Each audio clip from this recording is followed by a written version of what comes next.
스파르타쿠스의 얘기는 모든 면에서 웅대하다. 로마에 저항하는 노예 부대를 이끈 검투사. 추종자들은 과장된 칭송을 하기도 했다. 칼 마르크스는 그를 고대사에서 가장 빛나는 인간이라고 했다. 과크 다글라스가 연기한 스파르타쿠스는 노예제 폐지를 꿈꾸는 노예였다. 스파르타쿠스의 전설은 대중들에게 크게 어필했고 일찍이 영화로도 제작됐다. 거대한 불의에 맞서 싸우는 용감한 개인의 얘기가 스크린에 펼쳐졌다. Your lives are to be spared on the single condition that you identify the slave called Spartacus. 그러자 갑자기 모든 사람들이 스파르타쿠스가 된다. I'm Spartacus. I'm Spartacus. 신화 뒤엔 살아있는 인간이 있기 마련이다. I'm Spartacus. I'm Spartacus. 검투사가 된 한 명의 노예가 로마의 역사를 바꿀 뻔한 이야기. 이 얘기에서 전설과 사실을 분리할 수 있을까? 전문가들에게도 쉬운 일은 아니다. I am Spartacus. I'm Spartacus. I am Spartacus. And I'm Spartacus. 마크 코비는 로마 군대 역사 연구의 권위자이며 전직 직업 군인이다. 그는 영국 정보부 보안국에서 근무할 때 어떻게 검투사 한 사람이 수천의 로마 군사를 물리칠 수 있었는지 궁금했다. What intrigues me about Spartacus is how this man of lowly origin managed to more than hold his own for nearly 2 years against the might of the greatest empire of the ancient world. Yet this figure remains extraordinarily enigmatic, and I hope to put some flesh on otherwise very bare bones.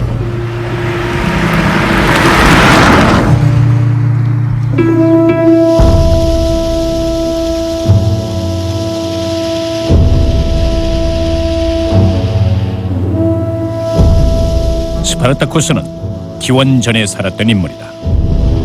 그에 관해 알려진 몇 안 되는 사실은 로마인들이 기록한 것으로 스파르타쿠스의 개인사보단 반란에 초점을 맞추고 있다. 그는 오늘날 불가리아에 해당하는 트라키 출신으로 기록되어 있다. 그는 야만인이었으며 노예였다고 한다. 노예들은 거대한 로마 제국을 건설하게 해준 원동력이다. 이미 기원전 1세기에도 로마는 지중해를 지배하고 있었다. 스파르타쿠스처럼 다른 나라에서 온 노예가 200만 명이나 되는데 이는 전체 인구의 3분의 1에 해당된다. 식민지에서 온 노예들은 로마의 군수물자를 만들고 로마 시민들의 화려한 생활을 위해 일했다. 마크 코비는 오늘의 로마에서 스파르타쿠스가 살던 시대의 노예가 얼마나 중요한 역할을 했는지 찾아보았다. Well, come along through here then, Mark. Behind this gate is one of the most extraordinary things in Rome, a wonderful survival, house of the 1st century BC. Right, yes. Now this is contemporary with Spartacus, is it not? It's not far off, about 70s BC, maybe a bit later. And it's supposed to be the house of a great Roman aristocrat, Aemilius Scaurus. And he's got one of the best positions in Rome. Do you see through the window out there? We're looking straight out on the Roman Forum. One of the best addresses you could have. Yes. And this would be the grand entrance. 아멜리우스 스카루스는 부유한 상인으로 로마 최초의 원형 경기장을 지었다. Yes, absolutely the top. But look down here, and you've got a complete contrast. This is how the other half lives.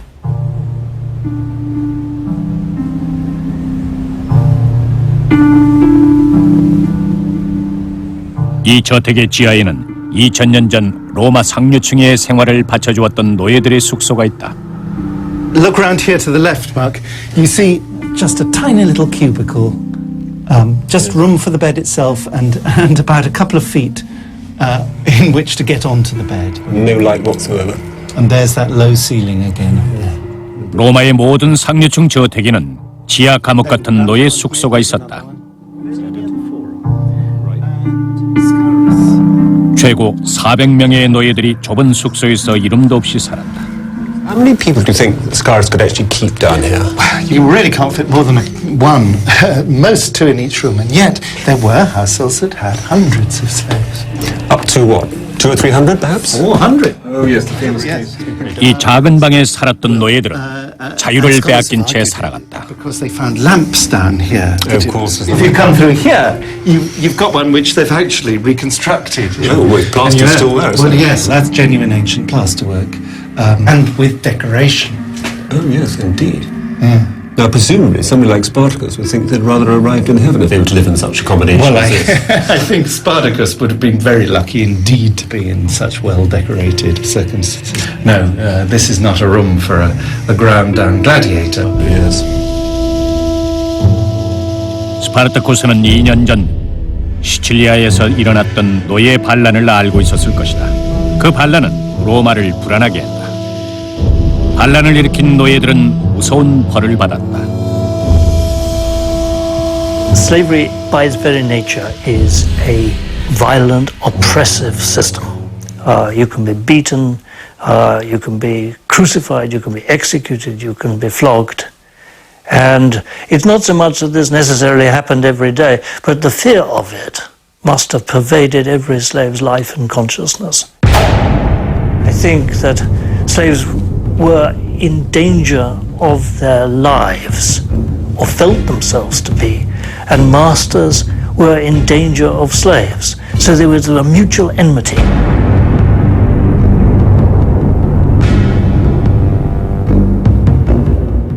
로마인들에게 노예는 내부의 적이었다. 그러나 노예들은 존재감 없는 인간들이었다.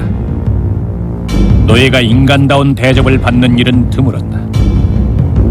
하지만 단 한 곳, 검투장에서만큼은 노예도 인간 같은 대접을 받았다.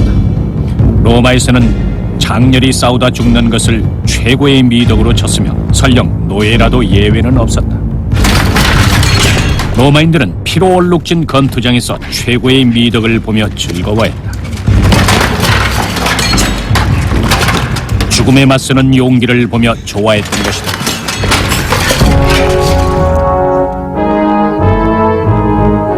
검투 시합은 위대한 사람의 장례 행사 중 일부로 치러지던 것이 발전한 것이다. 하지만 로마인들은 검투 시합을 좋아하면서도 검투사들을 무시했다. 검투사들은 죄수나 장녀처럼 낮은 신분의 인간이었다. The gladiator in the ancient world had a very curious status. He could be idolized by the Roman spectators in the arena. But he was also the lowest of the low. He was infamous. He had no citizen status. He was a criminal. He was lower than human. And his fighting in the arena was his punishment played out for the pleasure of the Roman audience.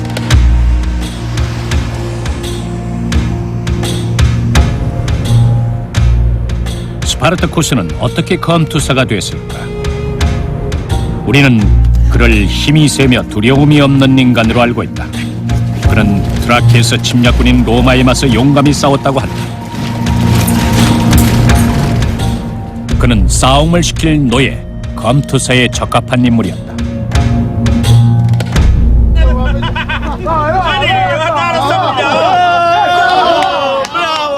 그는 로마로 팔려가지 않고 수백 킬로미터 남쪽에 있는 도시 카푸아로 팔려갔다.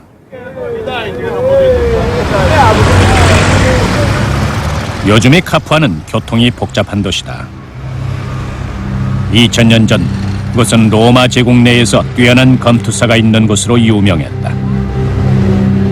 거대한 원형 경기장의 그림자 속에서 마크 코비는 스파르타쿠스가 검투사로서 훈련받았던 흔적을 더듬어 보았다.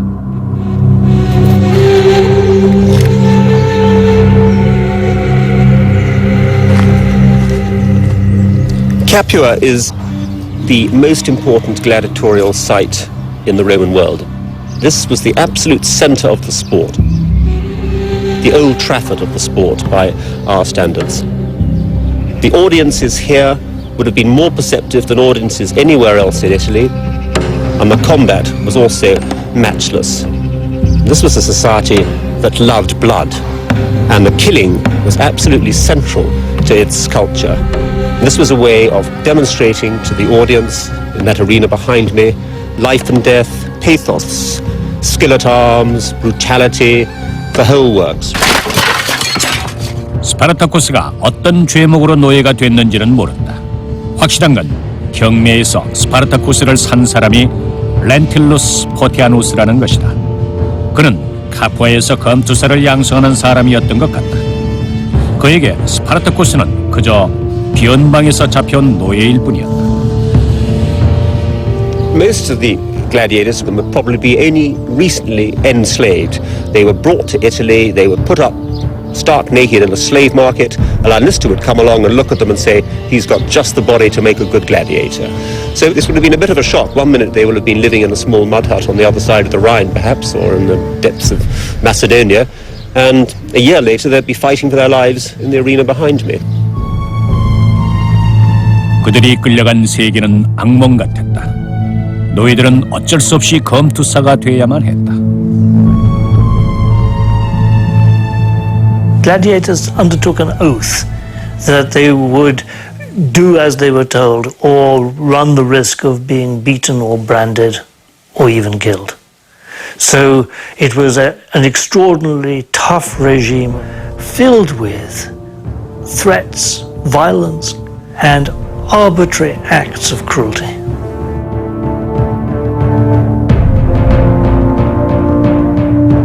이런 제도 속에서 반항을 한다는 건 있을 수도 없는 일이었다. 트레키인, 갈리아인 독일인들은 언어와 문화별로 따로 격리된다. 검투사로 팔려온 노예들은 사람과 싸우는 훈련을 받았다. You would not want to befriend a fellow gladiator if you knew you were going to have to face them in the arena the next day, if you knew that to live they had to die.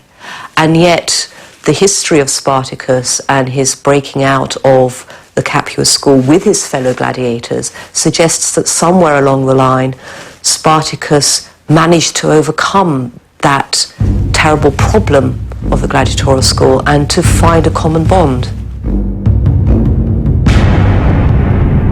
기회가 오자 순식간에 반란이 일어났다. 스파르타쿠스는 70명의 검투사들과 함께 급조한 무기를 갖고 탈출했다. Spartacus and about 74 companions broke out of his gladiatorial barracks. Now that happened almost exactly where I'm sitting now, maybe a few yards. We don't know the precise spot, but it was in a few meters of where I'm sitting. Using their initiative, they went straight to the cookhouse, grabbed as many cleavers and spits and other nasty-looking domestic instruments, and used those initially as weapons. The moment came, they saw their chance, overpowered the guards, and so started the Great Revolt.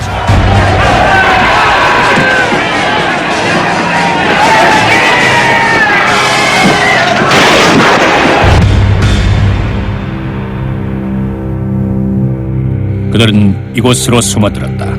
해발 1200m의 베수비오 산이었다. 당시에는 화산이 활동을 멈추고 있었고 수풀이 울창했다.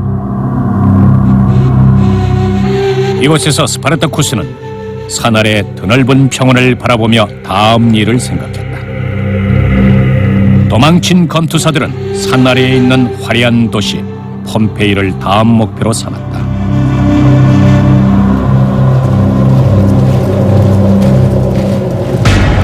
하지만 이들의 탈출은 로마 원로원을 긴장시켰고 막강한 로마군을 출동시켰다. 스파르타쿠스와 몇 안 되는 그 일행들을 붙잡기 위해 3,000명의 로마 군사들이 동원됐다.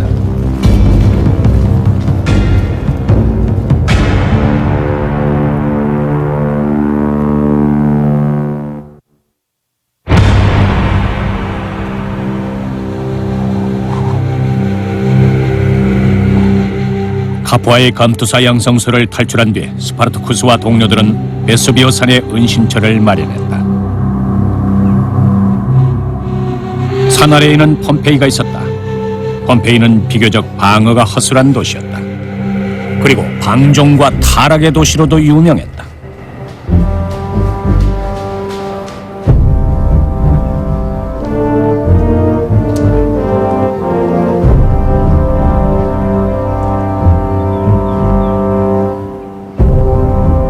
폼페이는 검투사 양성소조차도 하려했다. 폼페이 시민들은 피비린내 나는 검투 시합에 열광하곤 했다.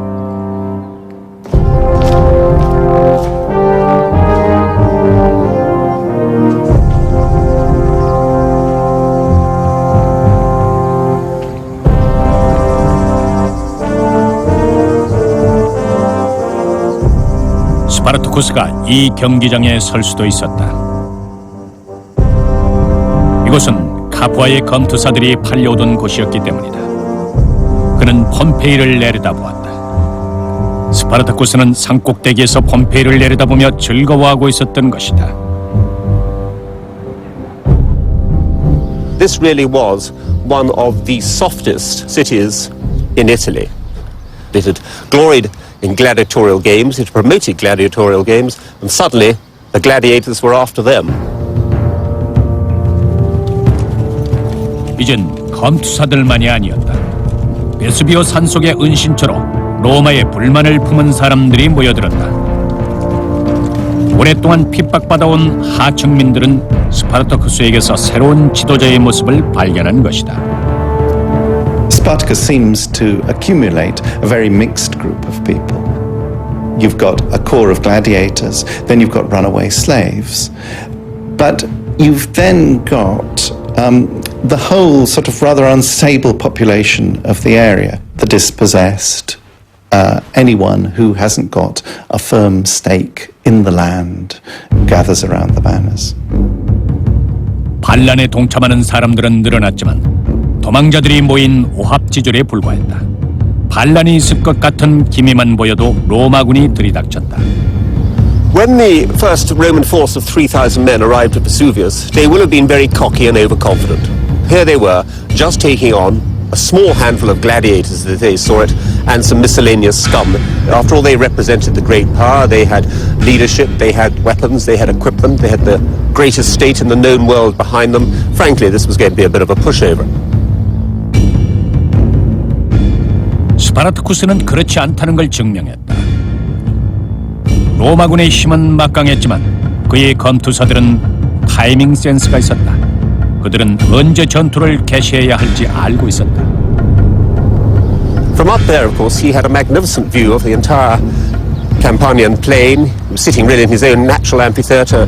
He really was in a supreme position to see what was going to happen or judge his enemy's moves.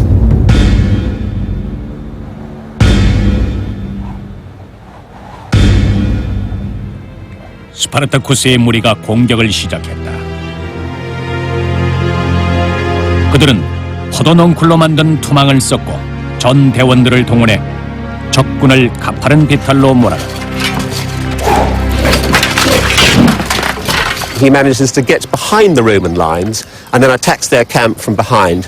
Now, because they're raw troops and they're not expecting this, they panic. I mean, the worst possible thing has happened. One moment they think they have Spartacus bottled up on a 4,000-foot mountain. The next second he's cut them off and he's assaulting their camp. And they obviously issue the famous order, run away. 스파르타쿠스는 첫 전투에서 승리했다. 하지만 전쟁은 이제부터 시작이었다. 로마군은 패배에 대한 안가품으로 대규모 군대를 보냈다. 처음에 왔던 군대의 2배나 되는 군사들이 출정했다. 그들은 로마의 권위를 상징하는 도끼 상징물을 들고 행군했다. 얇은 막대 사이에 도끼를 끼운 것으로 로마의 법을 어긴 자는 사형에 처한다는 것을 의미하는 상징이었다. 6,000명의 군인들이 식민지 정부를 위한 출정을 하듯 행진했다. 반란군은 공공의 적으로 반드시 제거해야 했다. 그러나 로마군은 엄청난 수모만 겪었다. 영리한 스파르타쿠스의 반란군은 그들을 물리쳤고 도끼 상징물로 그들을 위협했다.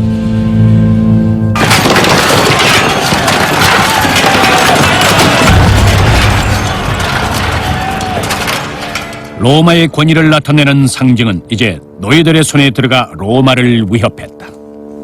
I think it's absolutely amazing that Spartacus and his followers won, and it must have been shocking, amazing, unexpected. And I can't understand it. I can't explain it. The only thing that I think might have happened is that the gladiators used novel military tactics. They behaved like guerrillas.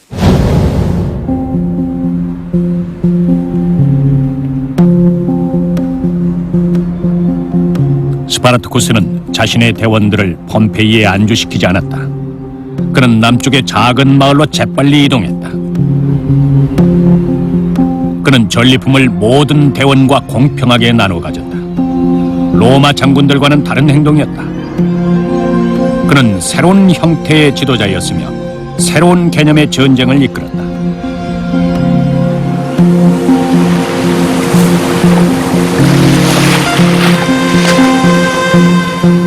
이것은 그리스인들이 살았던 메타폰툼이란 지역이다.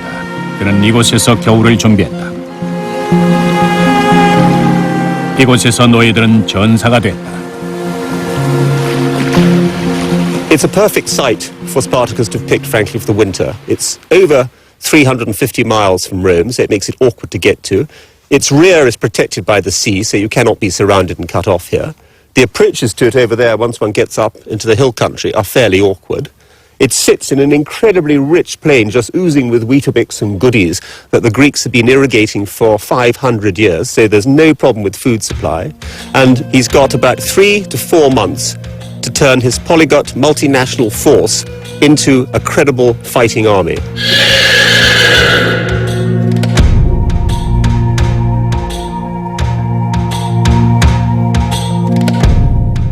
노예 반란군에게 필요한 건 무기와 갑옷이었다. 그것들을 사기 위해 스파르타쿠스는 대원들에게 중요한 명령을 내린다. The sources tell us a very interesting story that a number of traders turn up to do deals with Spartacus's army to trade probably the booty that they have looted. That Spartacus forbids his soldiers to sell booty for gold or silver.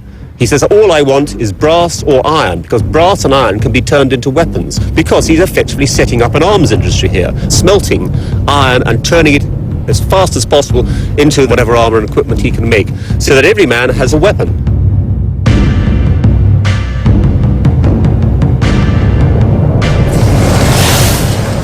이게 바로 그들의 무기다. 우리가 글라디오스라고 부르는 단검이다. 검투사였던 그들의 이름을 따서 글라디오스라고 불려진 것이다. 검투사들은 싸울 줄 모르는 사람들에게 칼을 쓰는 법을 가르쳤다. This is the gladius, the short stabbing sword.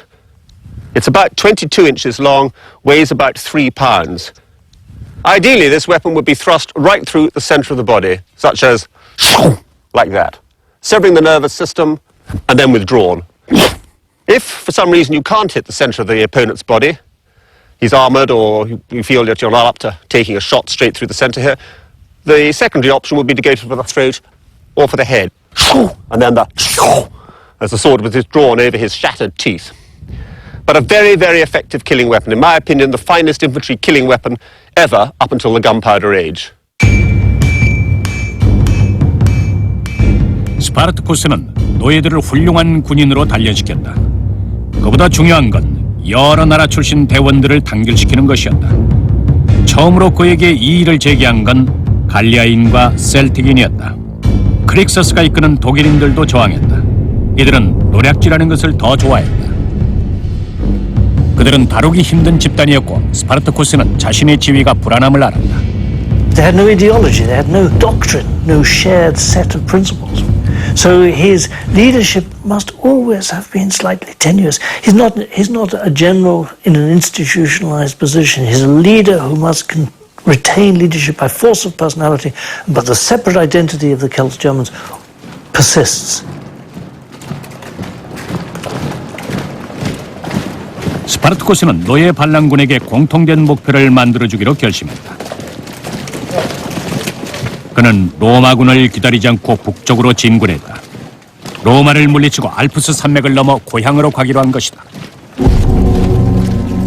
과연 그를 따라줄 것인가? 독일인들이 그의 말대로 하겠다면서 자신감 있는 말투로 동의했다. 하지만 괴해계는 동의해도 행군은 자기들끼리 하겠다고 했다. 그들은 얼마 가지 못했다.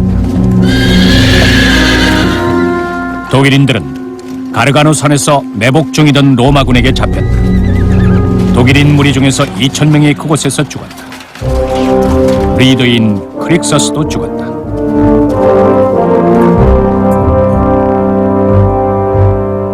로마의 복수는 잔혹했다. 하지만 스파르타쿠스는 용감하게 진군해 갔다. 크릭서스는 살아있을 때는 스파르타쿠스에게 골칫거리였지만 그의 죽음은 장엄히 추모됐다. 스파르타쿠스는 그를 추모하는 검투 시합을 열었다. 이번에는 로마 병사들이 검투사였다.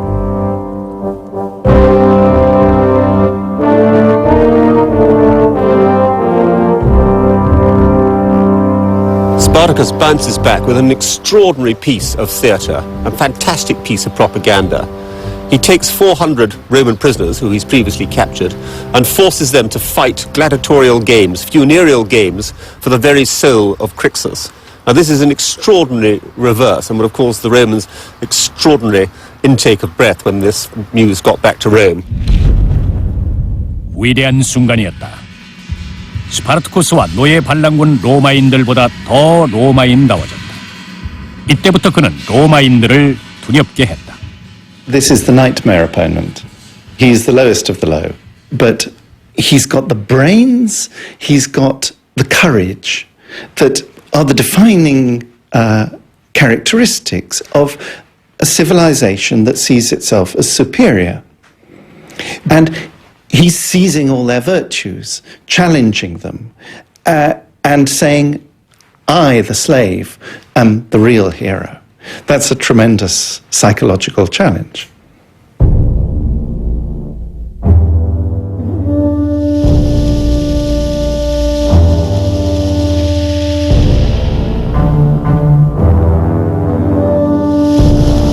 노예 반란군의 노예들은 더 이상 노예가 아니었다. 스파르타쿠스에 의해 잘 훈련된 군인들이었다. 하지만 로마군은 무서운 상대였다.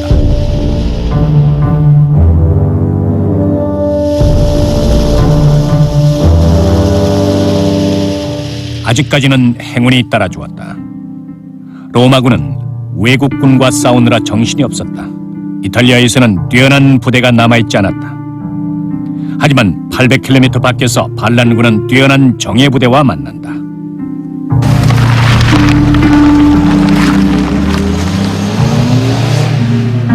무티나, 지금의 모데나 지역에서 반란군은 북부 전선을 맡고 있던 로마군과 만났다.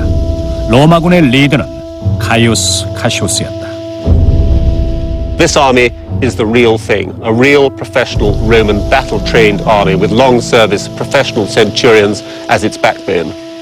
Both sides know this is absolutely crucial. This is the battle that really does count.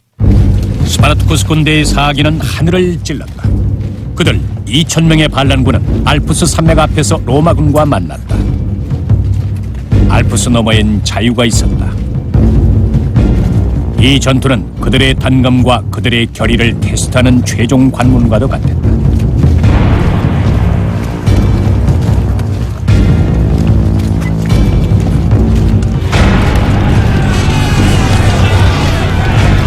This is close quarter infantry killing. When I say close quarter, men are killing each other when they're only 24 inches apart, fighting shoulder to shoulder, neck to neck. You can smell the other man's stench of breath. You can smell his cheap wine, the garlic.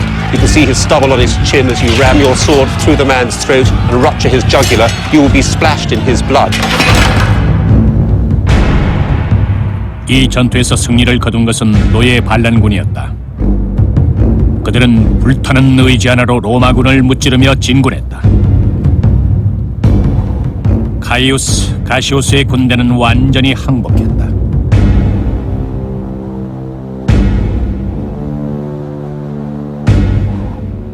The Romans are overwhelmed and annihilated.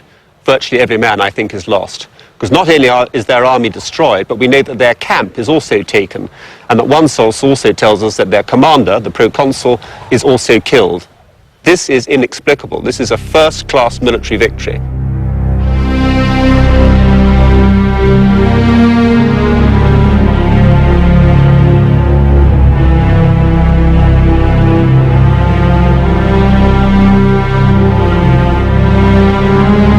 스파르타쿠스의 군대는 이제 알프스를 넘어 고향으로 갈 수 있게 된다. 그들은 힘겨운 전투에서 승리한 것이다. 하지만 승리의 순간을 누린 뒤 그들은 자유를 향해 나아가지 않았다. 그들은 다시 남쪽으로 내려갔다. 그리고 호랑이 굴로 들어갔다.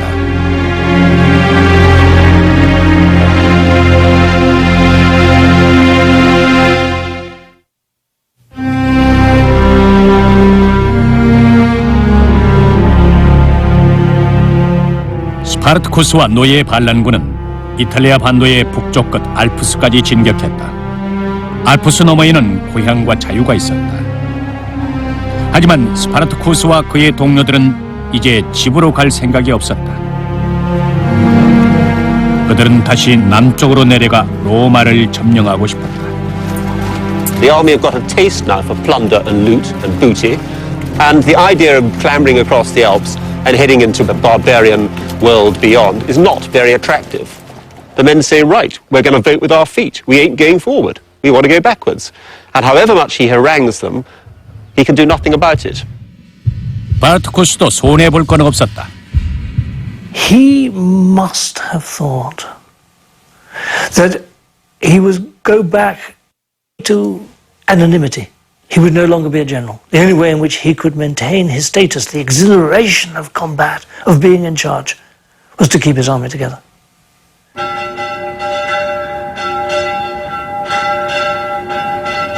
스파르타쿠스의 부대는 남쪽으로 갔다. 그 소식에 로마는 겁에 질렸다. 노예들이 제국의 수도를 공격하러 오고 있었다.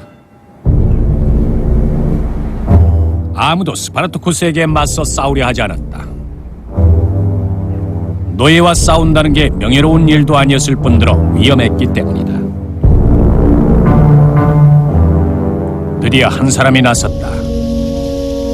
전쟁 경험은 거의 없었으나 높은 지위에 오르고 싶어하는 야심가였다.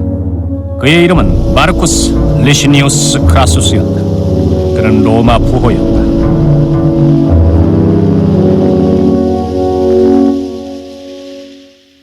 Crassus we mostly see as a businessman or a speculator. He's famous for owning enormous amounts of property in Rome, tearing it down, putting up new houses, and becoming enormously rich. And Crassus is the man who says the definition of wealth is you have to be able to equip an army from your own resources.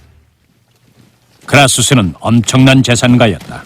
하지만 로마 정치계에 입문하려면 반드시 전쟁에서 승리한 경력이 필요했다. 크라수스는 노예 부대를 희생양으로 삼았다. This is a great opportunity to increase his prestige, his wealth, his gravitas, and everything else that a Roman aristocrat of his background would look to. It looks as if he may have actually paid for the recruiting of 6 legions himself, which is rather like somebody today paying for the recruitment of the Rhine army or something. It is absolutely enormous wealth. So this is Crassus's great chance. 크라수스에겐 좋은 기회였고 스파르타쿠스에게는 또 다른 도박이었다. 두 사람은 운명적으로 마주치게 됐다. The gladiator against the general, the slave against the master, the poor against the rich.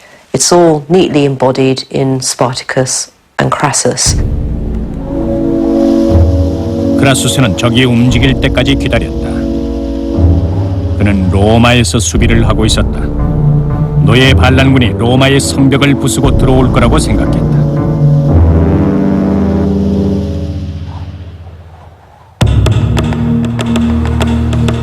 하지만 그들은 오지 않았다. 스파르타쿠스는 로마의 성벽을 무력화시킬 만한 무기가 없다는 걸 알고 있었다. 그는 로마 외곽에 머물면서 로마군이 나오기를 기다렸다. 그들은 피체눔에서 전투를 벌였고 크라수스의 군대가 형편없이 패배했다.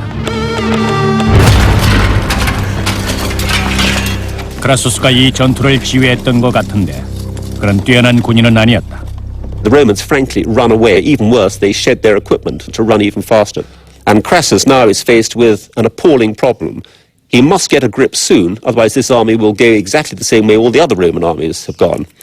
And to do this, he reverts to a very old and famous Roman punishment, of decimation.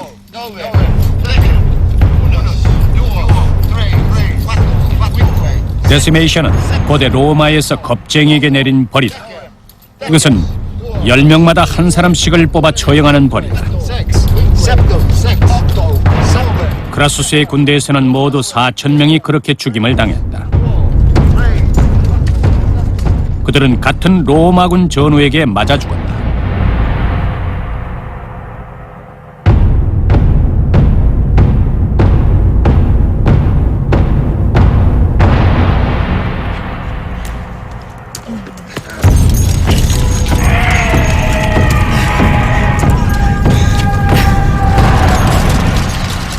데시메이션은 오랫동안 금지돼 있었다. 크라수스는 자신의 의지를 보이기 위해서 그 잔혹한 형벌을 부활시켰다. You have to make an example of men who run away. You have to get across to them that Crassus is more terrifying than Spartacus. And this is exactly what getting a grip is all about. 전세는 역전됐다. 다음번에 로마군이 노예 반란군과 만났을 때 도망친 쪽은 반란군이었다. 하루하루 노예 부대는 남쪽으로 밀려났다. 하지만 스파르타쿠스에게는 목적이 있었다. 그는 시칠리아로 가고 있었다. 시칠리아는 로마의 곡창지대였다. 또 노예 반란이 일어났던 곳이었다. 만약 시칠리아를 점령한다면 로마의 식량 공급을 중단하고 반란군의 힘을 기를 수 있었다.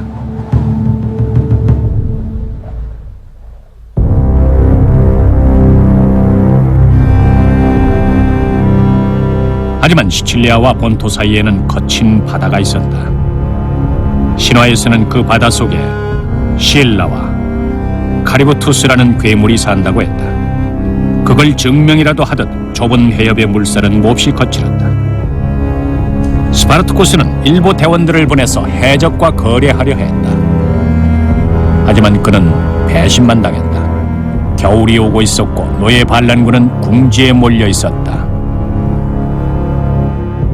When Crassus hears Spartacus is down here, which is the exact point where I am now, right opposite Sicily, he probably rubs his hands with joy because it looks to him as if Spartacus has walked into an absolutely perfect made trap. He's walked down here, marched down here into the toe of Italy, into what was then called Brutium, and all Crassus has to do, and I say all and underline it massively there, is trap him and lock him in there and wait for him to starve.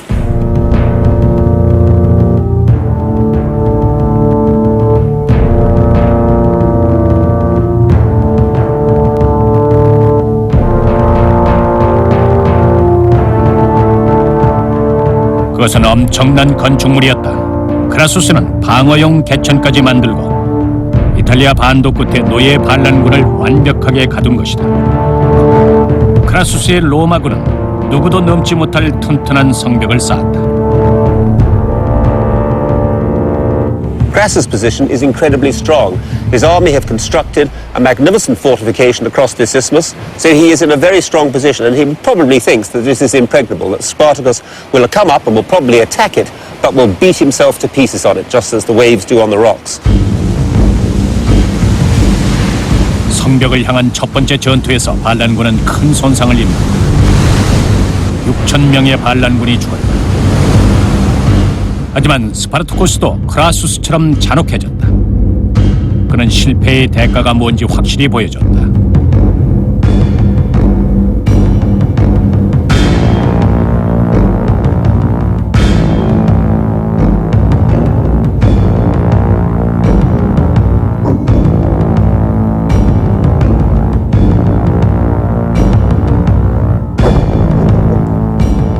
로마에서 반란을 일으킨 노예들은 십자가형을 당했다. 그것은 천천히 고통스럽게 죽이는 방법이었다. 스파르타쿠스는 로마군 포로를 십자가에 매달아 양쪽 군대가 모두 볼 수 있는 곳에 두었다.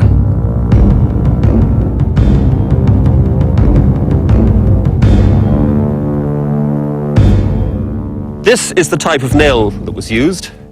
This, in fact, is a 2,000-year-old 7-inch Roman iron military nail. These were driven through the arm about here, not through the wrist, not through the hand. And to make sure that they stay in, a small wooden plug or washer is put over the area first and then the nail driven through like that. The third and final nail, again with its little acacia wood washer, is hammered through the back of his ankles, straight through both of them. As the body sags, the pressure is enormous on the rib cage. And he will attempt to relieve this pressure by standing up on his feet. In other words, standing up on this nail that's been driven through his ankles. And that will take the pressure off his lungs and he'll be able to breathe again. After some time, of course, the pain becomes absolutely unbearable and he will collapse and the process will start again. Now this, of course, is supposed to be a long-term punishment. This Roman soldier, who will have been a fit man, could last for at least 72 hours. 스파르타쿠스는 로마군 포로의 시체를 전투지에 진열해 두고 확실한 본보기를 보였다. 반란군에게는 실패의 대가를, 로마군에게는 자신의 기계를 보였다. 로마 원로원의 인내심은 한계에 다다랐고 노예의 반란을 끝내겠다고 결정했다. 로마 원로원은 해외로 원정 나간 군대를 불러들였는데 명장 폼페이우스와 로코누스가 이끄는 군대였다. 노예 반란 전쟁은 새로운 국면으로 접어들었다. 스파르타쿠스의 군대는 전멸당할 수도 있었다. 크라수스는 라이벌들의 출현으로 조바심이 났다. 스파르타쿠스는 거래를 제안했다. 그는 크라수스에게 항복해줄 테니 대원들의 목숨을 살려달라고 했다. Crassus wants all the glory of victory. Crassus wants to engage. So Spartacus tries to make a deal, tries to enter a plea, to bargain. But of course it's refused, because how can a Roman make a bargain with a slave?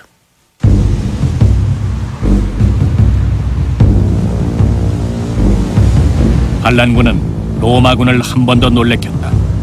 야밤에 난공불락인 줄 알았던 성벽을 넘어서 자유를 향한 마지막 시도를 했던 것이다. This was an incredible achievement. Spartacus has carried out an unheard of military feat. He's on his way north again.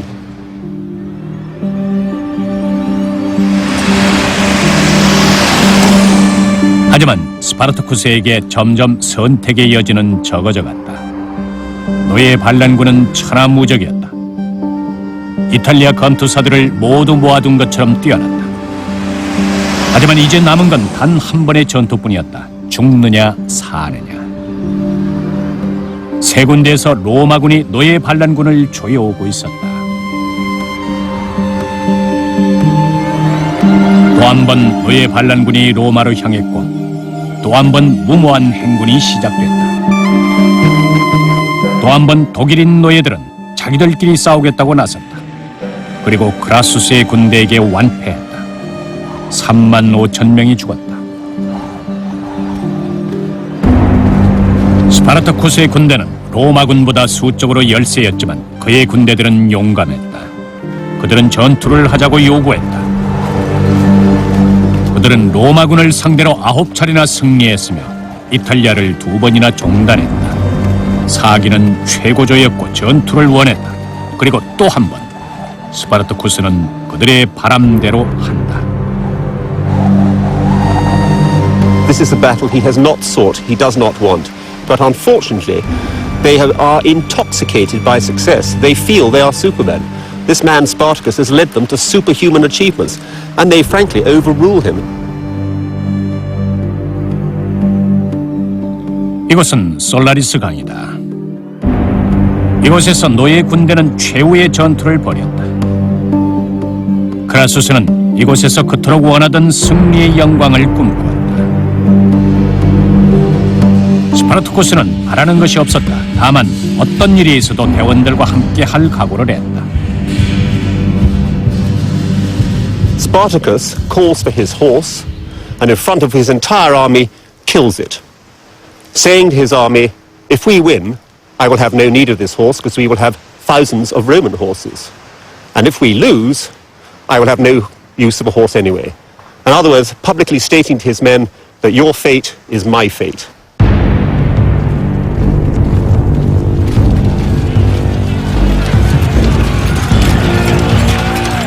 전투는 잔혹하고 치열했다. 노예 반란군은 로마군에게 도살당했다. 스파르타쿠스는 부하들과 함께 끝까지 싸웠다. 크라수스를 죽이기 위해 200명을 죽였다. 결국 그는 쓰러졌지만 쓰러져서도 끝까지 싸웠다.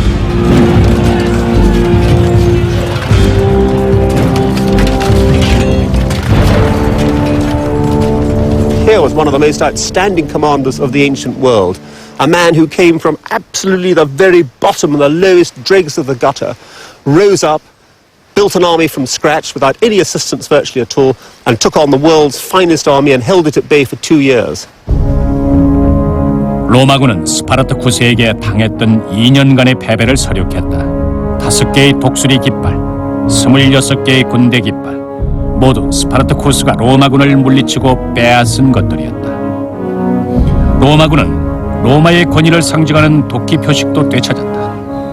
하지만 우리가 아는 대로 스파르타쿠스의 시신은 끝내 찾지 못했다.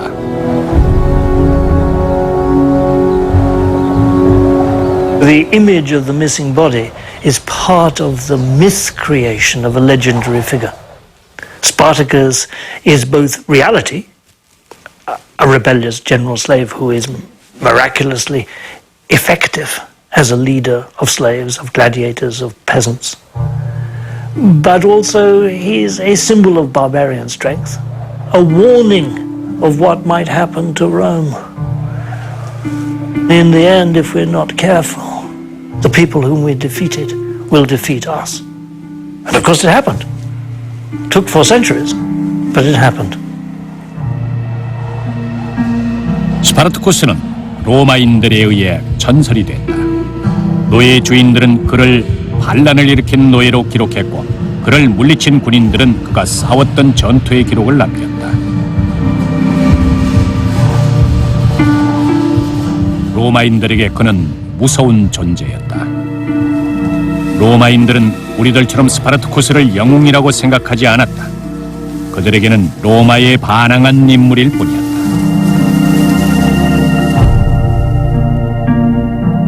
로마는 마지막 전투가 끝난 뒤 노예 반란이 되살아나지 않도록 원천 봉수했다. 크라수스는 노예 반란군 중에서 살아남은 6,000명을 끌고 반란이 시작됐던 카푸아로 갔다. 그리고 그곳에서부터 로마로 이어지는 아피아 가도를 따라 6,000명을 십자가에 매달아 놓았다.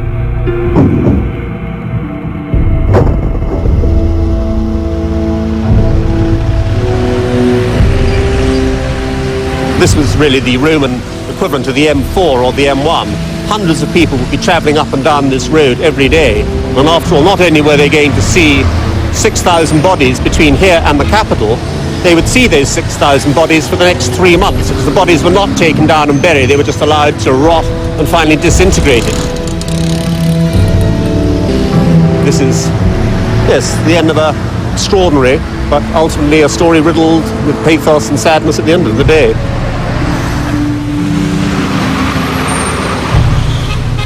Spartacus' achievement must be that we're still talking about him. He's part of the story of human hope, of human effort, of trying against all the odds to succeed. And he's an image that a brave man can put up a good fight in adverse circumstances.